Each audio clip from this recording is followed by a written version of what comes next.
رب العالمین والعاقبۃ للمتقین الصلاۃ والسلام علی رسول الکریم کما قال اللہ تعالی فی القرآن المجید والفرقان الحمید بسم اللہ الرحمن الرحیم والعصر ان الانسان لفی خسر صدق اللہ العظیم۔ سامعین کرام، چونکہ وقت اپنے دامن میں وسعت نہیں رکھتا، قبلہ حافظ صاحب نے جو بات شروع کی تھی میں اسی حوالہ سے چند گزارشات کروں گا۔ حافظ صاحب فرما رہے تھے کہ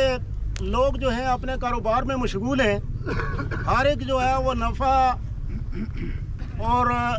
فائدے کی بات کر رہا ہے، اس کے لیے کاروبار زندگی اس نے چلایا ہوا ہے۔ سامعین کرام، قرآن مجید میں اللہ تبارک و تعالیٰ ارشاد فرماتے ہیں والعصر، زمانے کی قسم۔ سبحان اللہ۔ اور زمانہ جو ہے سامعین کرام، یہ حقیقت ہمارے سامنے رکھنے کا مقصد یہ ہے کہ ذرا زمانے کو دیکھ لیجئے، وقت گزرتا جا رہا ہے۔ حضرت آدم علیہ السلام سے لے کر آج تک وقت جو ہے وہ رکتا نہیں ہے، وقت کسی کا انتظار نہیں کرتا، اور وقت جو ہے وہ گزر رہا ہے۔ ابھی لمحات جو ہیں وہ ماضی میں تبدیل ہو رہے ہیں، اور ماضی کے اسباق ہمارے سامنے موجود ہیں کہ ماضی میں کیا ہوا ہے۔ اور فرمایا کہ زمانے کی قسم، اس حقیقت کی قسم ہے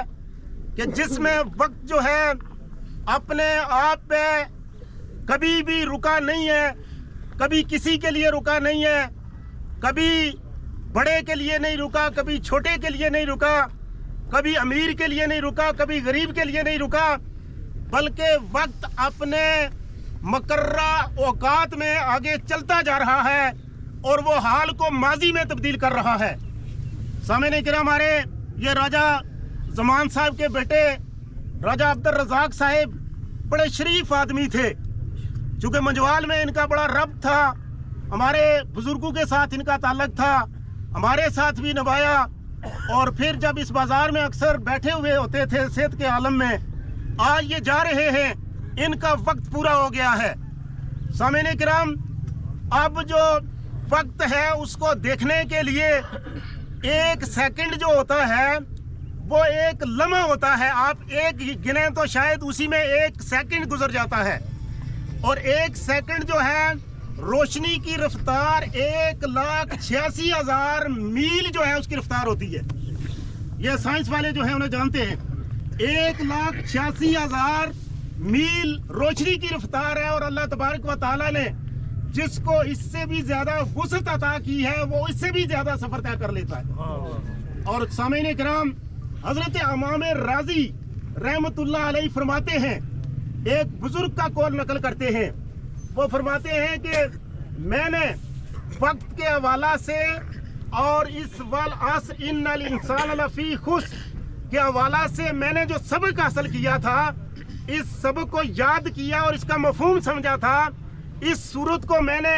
کیسے سمجھا؟ وہ کہتے ہیں کہ ایک برف بیچنے والا بازار میں برف بیچ رہا تھا، اور وہ آواز لگا رہا تھا، لوگوں رحم کرو اس شخص پہ کہ جس کا سرمایہ گھلا جا رہا ہے۔ لوگوں، بار بار یہ آواز لگا رہا تھا، لوگوں رحم کرو اس شخص پہ کہ جس کا سرمایہ گھلا جا رہا ہے۔ اور سامعین کرام، سب سے بڑا سرمایہ جو ہے وہ وقت ہے۔ یہ ٹائم جب گزر جاتا ہے اور سامعین کرام پھر یہ وقت جو ہے ہاتھ نہیں آتا، اور برف والے، آپ نے برف کے حوالے سے تجربہ کیا ہے کہ ہر لمحے جو ہے وہ گلتی ہے اور ہر لمحے جو ہے وہ کم ہوتی ہے۔ اسی طرح وقت جو ہے سیکنڈ سے لے کر گھنٹے تک، گھنٹوں سے لے کر دن تک، دنوں سے لے کر مہینوں تک، مہینوں سے لے کر سالوں تک، اور پھر ساری عمر جو ہے وہ گزر جاتی ہے۔ اور بندہ سمجھتا ہے کہ میں نے اس دنیا میں رہ کر بڑے بڑے کام کرنے ہیں۔ اور سامعین کرام، حج کے حوالہ سے سن لیجئے کہ جس کے پاس